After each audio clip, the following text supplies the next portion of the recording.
연휴로 멀리 다녀오신 분들도 계시고 또 가까이에서 이렇게 인척과 함께 즐거운 시간들을 여러분 보내셨지요.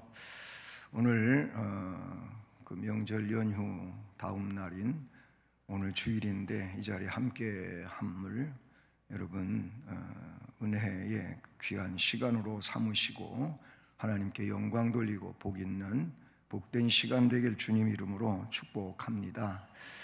아멘. 예, 오늘은 그리스도인의 삶의 스타일이라는 이런 말씀 제목으로 하나님이 우리를 불러주시고 하나님의 백성된 우리에게 어떤 삶의 모습을 원하고 계시는지 깨닫고 그런 하나님의 원하시는 삶을 은혜 중에 잘 감당하며 나아가는 우리가 되기를 우리 주님 이름으로 축복합니다.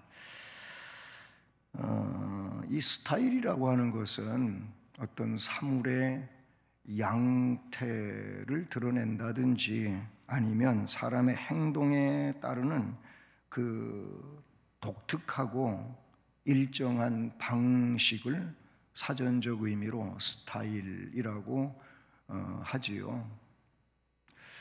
그러니까 사람들에게 있는 어떤 독특하고도 일정한 방식, 그러다 보니까 사람들의 그 다양한 스타일이 존재하게 되는 것입니다. 그런데 그리스도인의 그 삶의 스타일이라고 하는 것은 세상과는 다르다 이렇게 볼 수가 있어요. 우선 그리스도인의 삶의 스타일을 그냥 성경을 근거해서 짧게 여러 가지를 한번 나열해 보면 그 첫째는 하나님께 영광을 돌리는 스타일이라는 거예요. 그리스도인의 삶의 스타일은 하나님께 영광이에요. 예, 그 모든 삶의 내용이 하나님께 영광. 그러니까 하나님이 좋아하시는 일을 하게 되어 있다. 하나님이 싫어하시거나 사탄이 좋아하는 일은 절대 하지 않는다. 이게 그리스도인의 삶의 스타일이고, 그러다 보니까 그것이 주님을 섬기는 스타일이에요. 주님이 뭡니까? 주님은 나의 주인이시잖아요. 주님이라고 그렇게 표현하는 자체가 예수 그리스도는 나의 주인이십니다. 주인이신 예수 그리스도를 그분이 나를 구원해 주셔서 영생의 반열에 세워주셨으니까 그 주님을 섬기는 삶을 살아요. 그 섬기는 삶은 교회에서도 가정에서도 사회 속에서도 그렇게 그곳에 바로 주님이 나를 통해서 드러나게 하는 주님을 섬기는 스타일이 그리스도인의 삶의 스타일이다. 그러다 보니까 하나님께 영광 돌리지요. 또 주님이 주님을 섬기는 삶을 살지요. 그러면 이런 삶의 내용을 통해서 득이 되는 게 뭐냐면 교회가 세워진다는 거예요. 결국은 그리스도인의 삶의 스타일은 교회를 세우는 스타일인 겁니다. 그렇잖아요. 내가 가정에서든 아니면 사회 속에서든 아니면 직장에서 학교에서든 이렇게 하나님께 영광 돌리고 주님을 섬기는 그런 스타일로 살다가 보니까 내 주변 사람들이 어떻게 되겠어요? 교회에 다니면 저 사람 같이 되는 거구나 해서 무언중에 교회의 아름다움을 그렇게 드러내다가 보니까 이게 교회가 세워지는 거예요. 그러나 그 반대로 내가 살아가는 삶의 터전에서 하나님의 영광도 없지요. 주님을 섬기는 모습도 없지요. 정말 자기중심이고 이기적으로 그렇게 살면 반대로 교회 가면 저렇게 되는 건가? 저렇다면 교회를 뭐하러 가지? 이런 교회를 무너뜨리는 이런 일이 되고 마는 것이죠. 결국 그리스도인의 삶의 스타일은 그러므로 전도하는 스타일이 된다. 이렇게 한 4가지로 먼저 생각을 해 볼 수가 있는 것이죠. 그래서 오늘 바울 사도는 로마 교회를 향하여 이미 앞에 12장 1절 2절을 얼마 전에 설교를 했던 내용이고, 그에 이어서 내게 주신 은혜로 말미암아 너희 각 사람에게 말하노니, 나 바울은 하나님 은혜 받은 자로 그 은혜 안에서 너희들에게 말을 하는데, 마땅히 생각할 그 이상의 생각을 품지 말아라. 우리가 생각의 범위도 사실은 있어요. 그런데 생각 이상의 생각을 품는 데서 사실은 문제가 되는 거예요. 그게 뭡니까?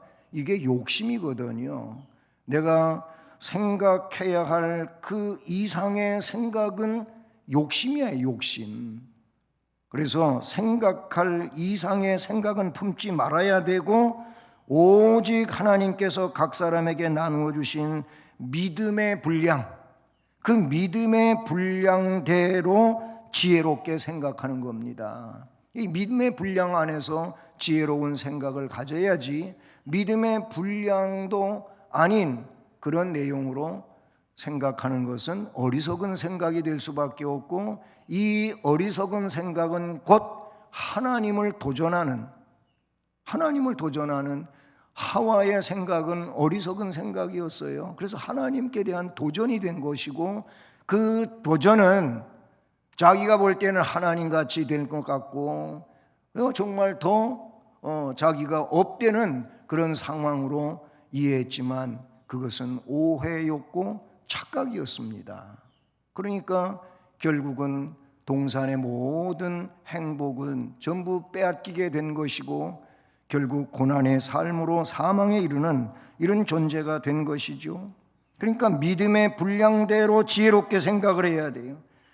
우리가 한 몸에 많은 지체를 가졌으나 모든 지체가 같은 기능을 가진 것은 아니에요. 다양성을 가지고는 있다, 그 말이에요.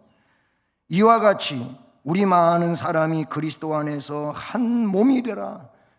그리스도 안에서 다양하지만 하나다 이거예요. 그리스도로 하나가 되는 이런 상황이 되어야 하는 겁니다. 그래서 서로 이런 한 몸을 이루는 지체가 됐다. 우리에게 주신 은혜가 있어요. 우리에게 주신 은혜대로 받은 은사는 다르지만, 예언하는 자, 섬기는 자, 가르치는 자, 위로하는 자, 구제하는 자, 다스리는 자, 긍휼을 베푸는 자, 이런저런 하나님 주신 은혜들이 있는데, 그렇다면 자기가 받은 은사, 그 은사에 있어서 최고자가 되라는 거예요. 그 최고자는 무엇입니까? 예언을 한다면 분수대로 해라. 분수를 넘어서지 말라. 사실 이 분수를 못 지키는 삶이 우리들에게는 있기 때문에 결국은 웃음꼴이 되는 이런 상황이 된다는 거죠. 분수가 있어요. 분수를 넘어서는 것은 곧 월권이 되는 것이고, 월권은 사회를 무너뜨리는, 어떤 공동체를 무너뜨리는 이런 일이 되는 거죠. 예언을 하냐? 믿음의 분수대로 해라. 섬기는 일을 하고 있느냐? 섬기는 일만 해라. 그러면 아니면 가르치는 자냐? 가르치는 일을 잘해라.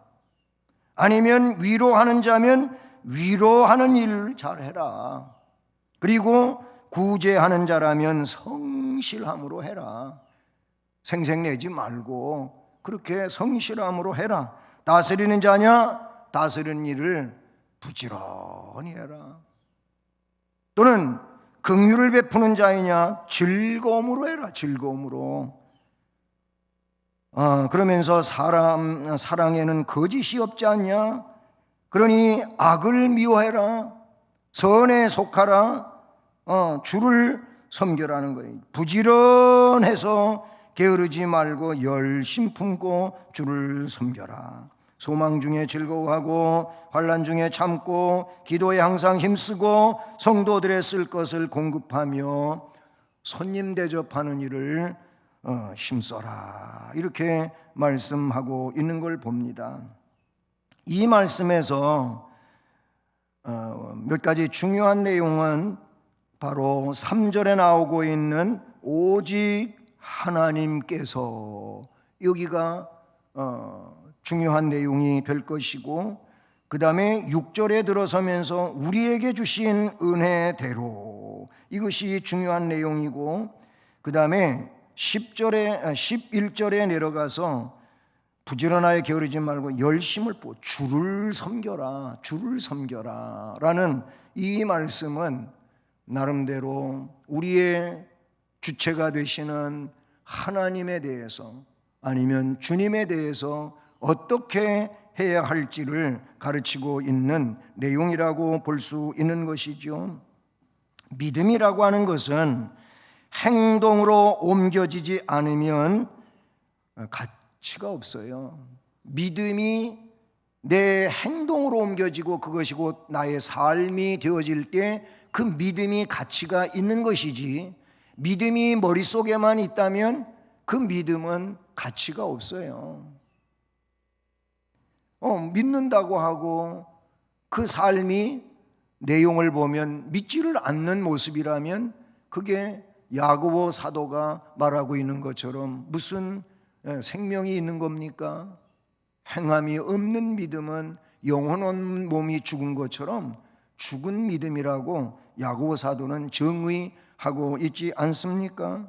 우리의 삶은 우리의 신앙 고백과 함께 어우러져야 되는 거예요. 그 신앙 고백이 삶 속에 녹아 있어야 되는 겁니다. 소금이 물 속에 들어가서 그 소금이 녹으면 그 물은 짠물이 되는 게 맞잖아요. 너희가 세상에 소금이라고 했으니 소금이면 뭔가 맛이 있어야지요. 만일은 소금은 쓸데가 없다고 했고 밖에 버려져 사람들한테 밟혀질 뿐이라고 그랬어요. 맛을 지닌 그리스도인의 삶의 스타일이 되어야지, 맛이 없는 그런 그리스도인의 삶의 스타일이라면 그거는 밟힐 수밖에 없는 내용이 된다는 사실이죠. 성경은 생활 양식의 중요성에 대해서 몇 가지를 우리에게 보여주고 있다는 사실이지요. 그렇습니다. 바울 사도는요, 고린도 후서 6장 3절 말씀에서 고린도 교회에 대하여 이렇게 말하고 있습니다. 우리가 이 직분이, 이 성스러운 사도의 직분이, 혹은 성스러운 목사의 직분이, 성스러운 장로나 권사나 안수 집사, 집사의 이 직분이 비방을 받지 않게 하려고 무엇에든지 아무에게도 꺼리끼지 않게 하고 그랬어요. 꺼리낌이 있으면 안 돼요. 그렇잖아요. 우리에게 성스러운 직분을 주셨는데 이 직분이 세상 속에서 사람들에게 꺼리낌이 된다면 이것은 하나님의 영광을 가리우는 것이고 사탄의 이용물이 되는 내용이 될 수밖에 없지요. 야고보의 형제 유다는 유다서 1장 22절에서 하나님의 사랑 안에서 자신을 지켜라, 영생에 이르도록 우리 주 예수 그리스도의 긍휼을 기다려라. 자신을 지키면서 영생에 이르기까지 우리 주 예수 그리스도의 긍휼을 기다려라 하고 자신을 지키는 일에 대하여 말씀하고, 자신도 못 지키면서 뭔 얘기거리가 되겠습니까? 나를 지켜야지요. 믿음으로 나를 지켜야 된다 그 말이죠. 주님의 동생 야고보는 야고보서 1장 22절에서 너희는 말씀을 행하는 자가 되고 듣기만 하여 자신을 속이는 자가 되지 말라 그랬어요. 말씀을 들었느냐? 말씀을 들었다면 그 말씀을 삶으로 살아가기 위해서 몸부림을 치라는 거예요.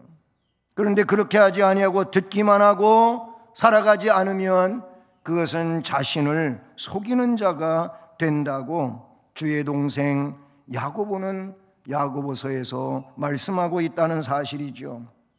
그래서 오늘 그리스도인의 삶의 스타일을 그냥 작게 한 4가지로 생각을 해봅니다. 먼저는 하나님께 대하여 어떻게 해야 하는가라는 것이죠. 하나님께 대하여는 무엇보다 하나님이 우리에게 목적을 주셨어요. 그 목적이 뭡니까? 하나님께 영광 돌리라고 하는 것입니다. 하나님 때문에 즐거워하라는 것입니다. 예? 하나님을 영원토록 즐거워하는 거예요. 또한 하나님을 영화롭게 하는 거예요. 사람의 제일의 본분이 그거라고 요리문답은 정의해 주고 있지 않습니까? 그러니까 이 목적이 있어야 돼. 이 목적을 가지고 살아가야 돼. 에베소 5장 17절은 어리석은 자가 되지 말고 오직 주의 뜻이 무엇인가 이해를 하라 그랬어요. 주님의 뜻이 무엇인가를 이해를 해야 돼. 우리가 앞에서 설교했지만 로마서 12장 2절을 보면은 거기에도 뭐라 그랬습니까? 이 세대를 본받지 말고 오직 마음을 새롭게 함으로 변화를 받아 하나님의 선하시고 기뻐하시고 온전한 뜻이 무엇인지 분별을 하도록 하라. 하나님의 뜻을 이해해야 되고 하나님의 뜻을 분별을 하는 것이 결국은 뭐예요? 내 삶의 방향을 바르게 맞출 수 있는 것이고 그 방향대로 나아갈 수 있는 내용이 되는 줄로 믿습니다. 주의 뜻은 하나님의 말씀이요 계명이요 율법과 율례와 법도인 것입니다. 즉 성경이지요. 성경은 우리의 영생을 향한 나침반과 같은 내용이 되는 거 아니겠습니까? 분명코 성경은 방향을 정하여 예를 들어서 앞으로라고 가르쳤는데 나는 앞으로 가지 아니하고 뒤로 돌아서 간다든지 아니면 좌우로 간다든지 그러면은 이게 주의 뜻이 분별된 게 아니고 뭐예요? 내 뜻대로 하고자 하는 이 모습인 것이죠.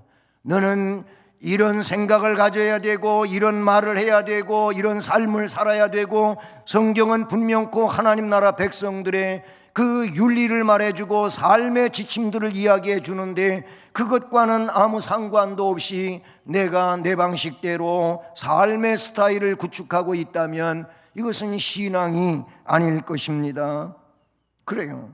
사도행전 13장 22절 말씀을 보면 여기에는 이제 바울 사도의 설교 가운데 드러나고 있는 일인데 다윗을 왕으로 하나님이 세우셨는데 뭐라고 하냐면 내가 이새의 아들 다윗을 만나니 내 마음에 맞는 사람이라 내 뜻을 다 이루리라.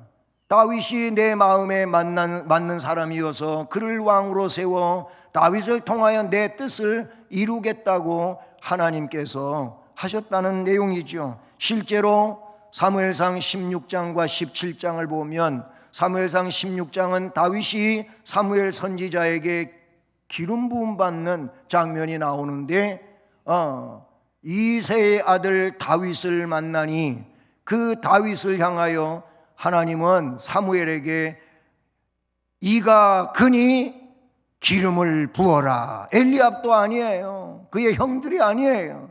다윗을 봤는데 아직 소년인 이 다윗에게 뭐라 그랬냐, 이 다윗이 내가 원하는 그 사람이니 여기에 기름을 부어라. 그 기름을 부었더니 그날 이후로 다윗이 하나님의 영에 크게 감동되었더라. 사무엘상 16장은 그렇게 말하고 17장에 그런 다윗이 아버지의 심부름으로 블레셋과의 전쟁 중에 있는 형들이 군사로 나가 있는데 가서 형들의 안부를 알아오라고 아버지가 심부름을 보냈을 때 그때 그곳 현장에 갔잖아요. 그런데 형들은 볼 수도 없고 군사들은 뵈지도 않고 상대 장군 혼자 떠들고 있어요. 가만히 들어보니까 하나님을 모독하고 있는 것이지요. 그래서 다윗은 하나님의 열심이 그 마음속에 있어서 저렇게 살아계셔 역사하시는 하나님에 대하여 함부로 이야기하는 저 적장 골리앗을 내가 그만두지 않겠다 하고 형들도 만류하고 왕 사울도 만류하지만 너같이 작은 소년이 저렇게 거대한 장소 앞에 가서 뭔 일을 하겠다고 그러느냐 라고 하지만 다윗은 나갔습니다. 물매채와 물맷돌 5개를 가지고 나갔는데 이 다윗이 우리가 너무 잘 아는 것처럼 골리앗을 쓰러뜨리고 골리앗의 칼을 빼어 골리앗의 목을 친, 이런 내용이 사무엘상 17장에 나온 그 사건의 내용의 그 중심이 뭡니까? 하나님이 그냥 놔두지 않을 것이라는 겁니다. 하나님을 모독하고 하나님에 대하여 경거망동한 그를 하나님이 그냥 두시지 않으시겠다는 것이지요. 뭐예요? 다윗에게는 분명한 인생관이 있었어요. 그에게는 분명한 초점이 있었어요. 정말 그의 핀트는 너무나도 잘 맞은 핀트였어요. 그러니까 그는 골리앗 앞에서도 분명한 자신의 생각을 드러냈던 거 아니겠습니까? 하나님께 대하여 우리는 목적을 가지고 있어야 된다. 왜냐하면 우리에게 그 목적을 주셨기 때문인 것입니다. 또 하나님께 대하여 11조를 드려야 합니다. 11조를 드려야 해요. 왜 그렇습니까?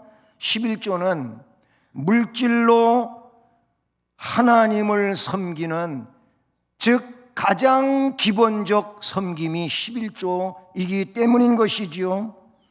그래서 레위기 27장 30절에는 그 땅의 10분의 1 곧 그 땅의 곡식 나무의 열매 그 10분의 1은 여호와의 것이니 여호와의 성물이라, 하나님 것이라는 거예요. 사실은 모든 물질이 다 하나님의 것이지만 하나님은 10개 중에 하나를 믿음으로 드려라. 그렇게 하는 것은 너의 10개를 다 드리는 것과 같이 내가 인정하겠다는 겁니다. 그리고 말라기서 3장 10절 말씀을 보면 이렇게 말하고 있어요. 만군의 여호와가 이르노라 너희의 온전한 11조를 창고에 들여 나의 집에 양식이 있게 하고 그것으로 나를 시험하여, 성경에 하나님을 시험하라는 얘기는 여기에 있는 거예요. 나를 시험하여 내가 하늘 문을 열고 너희에게 복을 쌓을 곳이 없도록 붙지 아니하라 보라 하고 말씀하고 있어요. 신명기 14장 22절도 너는 마땅히 매년 토지 소산의 11조를 드릴 것이며, 11조는 믿음이에요. 하나님이 주인이시라고 하는 이 믿음이에요. 하나님이 주인이시니까 주인이신 하나님께서 너의 10개 중에 하나를 내 것으로 알고 드려라. 이 믿음을 가지고 드리면 말라기 3장 10절 말씀처럼 하늘문을 열어주신다는 겁니다. 그리고 그렇게 하는 믿음의 사람에게 복을 주시겠다고 말씀하고 있는 것이죠. 하나님께 대하여 그리스도인의 삶의 스타일은 목적이 있어야 된다. 하나님의 영광에 대한 목적이 있어야 되고, 그 다음에 물질을 하나님 것으로 알고 10분의 1을 드려야 되고, 그리고 나서 뭐 해야 되느냐? 하나님께 대하여 믿음으로 기대를 하라는 겁니다. 믿음으로 기대하라는 거예요. 히브리서 11장 6절에 믿음이 없이는 하나님을 기쁘시게 하지 못한다 그랬어요. 믿음이 있어야 하나님을 기쁘시게 해요. 하나님을 기쁘시게 하지 못하는 사람은 다 믿음 없는 사람이에요. 믿음이 없으니까 그냥 자기 생각 논리로 사는 거예요. 믿음이 있는 사람은 내 생각 논리가 아니라 하나님의 뜻대로입니다. 하나님이 하실 텐데, 하나님이 정리하실 텐데, 하나님이 하나님의 그 거룩한 뜻과 역사로 이루어 가실 텐데, 그래서 하나님을 의존하고 하나님 앞에 맡기는 거예요. 히브리서 11장에 믿음의 선진들을 이야기합니다. 제일 먼저 뭐라고 그래요? 믿음은 바라보는 것들의 실상이라 그랬어요. 보이지 않는 것들의 증거품이 믿음이라고 그렇게 이야기하고 있지 않습니까? 그러면서 아벨의 믿음을 제일 먼저 소개합니다.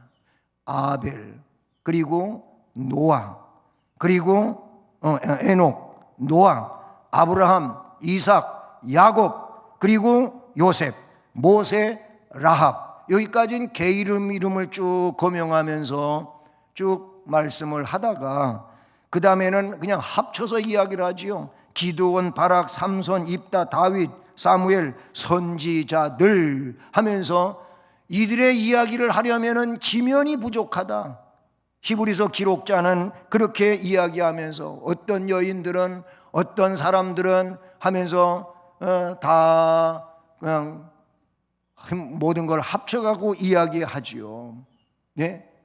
그런데 그 마지막에 가갖고 뭔 이야기를 하냐면 이런 믿음의 사람들은 세상이 감당하지 못한 사람들이었다는 겁니다.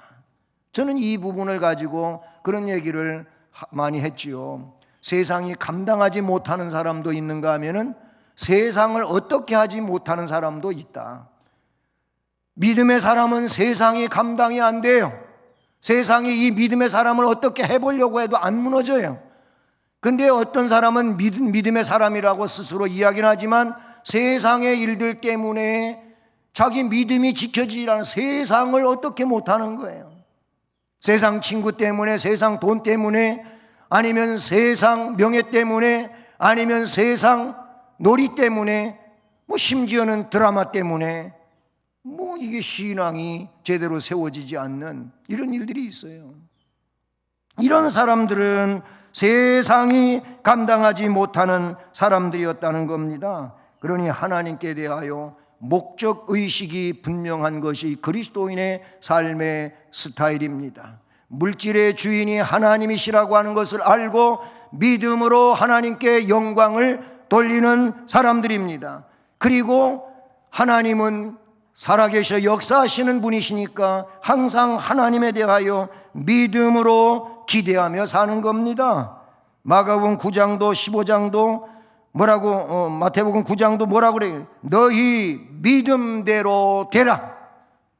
내 믿음이 너를 구원하였느니라 라고 믿음을 칭찬하시지 않았습니까? 그 다음에 교회에 대하여 그리스도인의 삶의 스타일은 교회에 대하여 어떻게 하는 겁니까? 나 혼자가 아니라는 겁니다.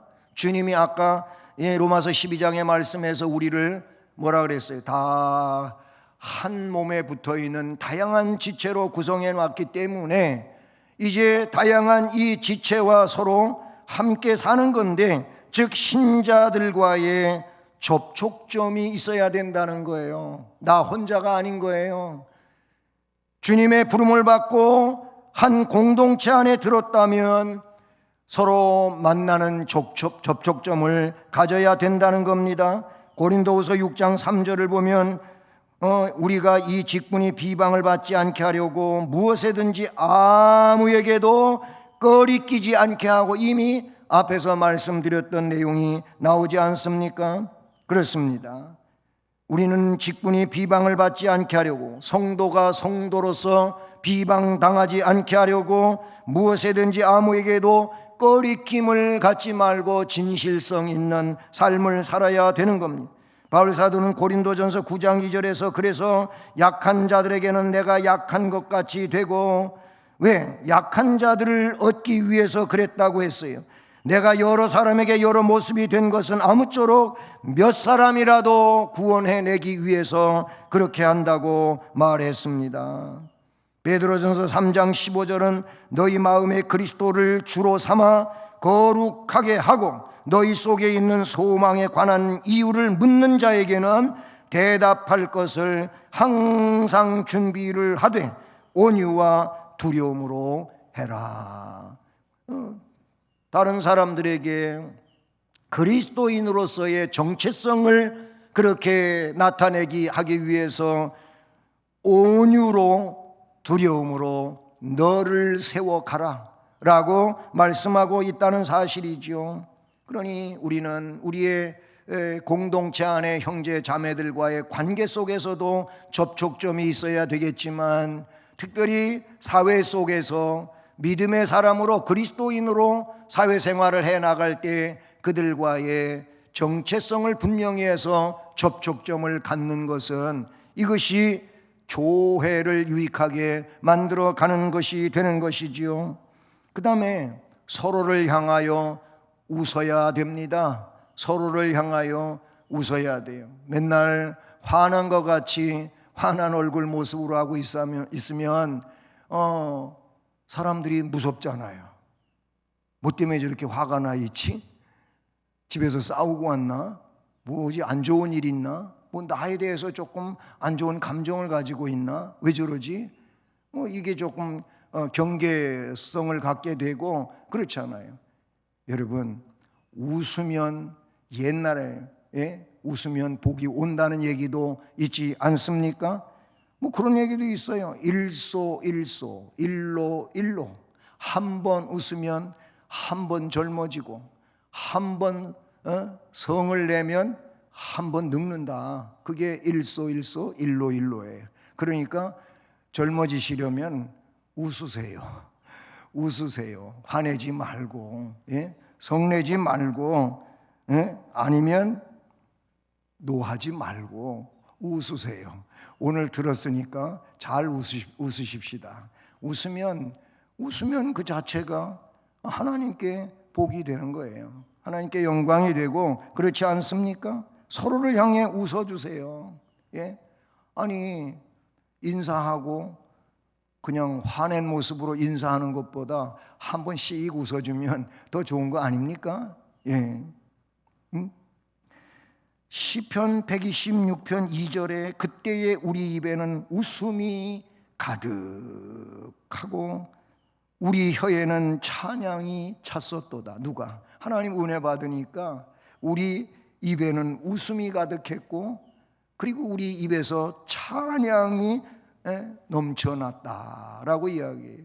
어떤 자에게 이 심령에 기쁨이 있고 그런 자에게 웃음도 있는 것이고 찬양도 솟아나게 되는 거 아니겠습니까? 잠언 17장 22절에 보니까 마음이 즐거움은 양약이래. 양약. 우리가 삶을 살아가는데도 밥이약이라고 그런 얘기도 있잖아요.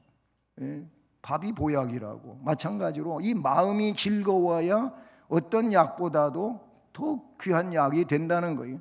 그런데 심령에 근심이 있다면 이 심령의 근심은 뼈를 마르게 한다는 거예요. 뭐 사람들이 너무나도 아프고 힘들고 어렵고 고통스러우면 아주 뼈골이 마른다고 하는 그런 말을 해요. 여러분, 우리는 심령이 즐거움을 갖고 있는 하나님의 역사와 그 감화와 감동 속에 기쁨을 가지고 살아가는 자가 되기를 바라는 것입니다. 이렇게 교회에 대하여는 신자들과 서로 사랑의 접촉점을 가지고 서로를 향해 웃어주고, 그 다음에 우리가 그룹이 있어요. 구역이라고 하는 그룹도 있고 기관이라고 하는 그룹도 있고 또 다른 어떤 모임의 그룹도 있고 그런 그룹이 있는데 여기에 성도의 교제가 있어야 된다는 거예요. 그냥 세상 논리로서의 힘을 규합하고 그래서 그 힘을 이상하게 발산시키려고 하는 그런 잘못된 뭉침이 아니라 성도의 교제가 있어야 돼요. 이 교제를 나눠야 돼요. 사도행전 2장 46절 초대교회의 모습을 보니까 날마다 마음을 같이 했다고 했고 성전에 모이기를 힘썼다고 했고 그래서 집에서 떡을 떼고 기쁨과 순전한 마음으로 음식을 먹었다 그랬어요.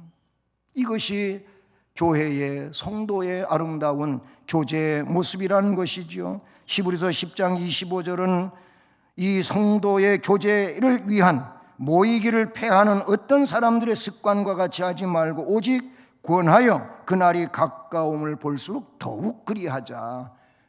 어려워질수록 모임을 회파하는 이런 일들이 더 많아질수록 우리는 더욱 힘을 써야 된다는 것을 말하고 있지요. 성도는 함께해야 하는 것입니다. 주의 영광과 거룩한 역사를 위하여 함께해야 되는 것입니다. 그러면 힘이 되는 겁니다. 백지장도 맞들면 낫다고 하는 그런 말이 있지 않습니까? 그 다음에 세 번째 내용은 뭡니까? 자신에 대한 거예요. 자신에 대한 거. 나는 그럼 그리스도인의 삶의 스타일은 나에 대해서는 어떤 거냐? 영적 점검을 하는 게 이게 그리스도인의 삶의 스타일이에요. 영적으로 나를 점검해야 돼요. 세상적으로 점검하는 게 아니고 영적으로 나를 점검하는 거예요. 예? 고린도전서 9장 27절에 그래서 바울 사도는 뭐라 그랬냐면 내가 내 몸을 쳐서 복종하게 한다 그랬어요. 왜 그러냐면 내가 남에게 전파한 후에 자신이 도리어 버림을 당할까 두려워함이라. 바울같이 훌륭한 분도 자기를 항상 말씀의 기준을 삼고 그 말씀 앞에 자기를 올바로 세우기 위해서 자신을 쳐서 복종을 시킨다 그랬어요. 우리는 말씀에 자신을 쳐서 복종을 시켜야지 이게 훌륭한 성도의 모습이 되는 것이지요. 고린도후서 13장 5절은 너희는 믿음 안에 있는가 너희 자신을 시험하고 너희 자신을 확증하라 그랬어. 네가 믿음 안에 있는지 아니면 세상 논리로 사는지 너를 시험을 해라. 너 자신이 너를 점검해봐라 라고 말해요. 자신에 대하여는 우리가 그렇게 해야 되는 거예요. 말씀으로 나를 다독이고 바로 세우기 위하여 이렇게 하라는 겁니다. 이게 그리스도인의 자신에 대한 삶의 스타일이라는 겁니다. 그러면 세상에 대하여는 어떻게 할 것인가? 세상에 대하여는 앞에도 나왔습니다마는 여러분 만나는 사람들에게 주의 사랑을 전하십시오. 친절하십시오. 그리고 미소 띈 모습으로 살아가십시오. 예? 그리고 이런 친절미를 가지고 세상에 대하여 살아갈 뿐만 아니라 그 다음에 우리는 거룩한 문화를 가지고 있는 자인 겁니다. 이 거룩한 성도의 문화, 하나님 나라 백성으로서의 문화, 이 문화로 물들여 가시기를 바라는 겁니다. 세상 사람들에게 끌려다니는 것이 아니고 우리는 세상 사람들을 그 거룩하지 못한 문화 속에 있는 그들을 거룩한 문화로 자꾸자꾸 끌어올 수 있고 물들여 갈 수 있어야 되는 줄로 믿습니다. 그렇습니다. 우리는 세대를 본받는 것이 아니고 오직 마음을 새롭게 함으로 변화를 받아서 하나님의 뜻을 펼쳐가는 이것이 세상 속에 살고 있는 그리스도인의 모습인 것이지요. 예레미야 15장 19절에 그들은 네게로 돌아오려니와 너는 그들에게로 돌아가지 말지니라. 너는 세상으로 가지 말라. 그들이 교회로 돌아오기는 해도 너는 세상으로 가지 말라라고 말씀하십니다.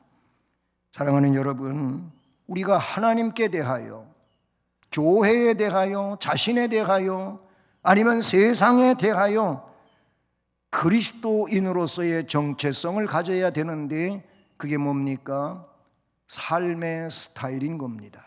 삶을 이런 스타일로 살아가는 우리 모두가 되기를 우리 주님 이름으로 축복합니다.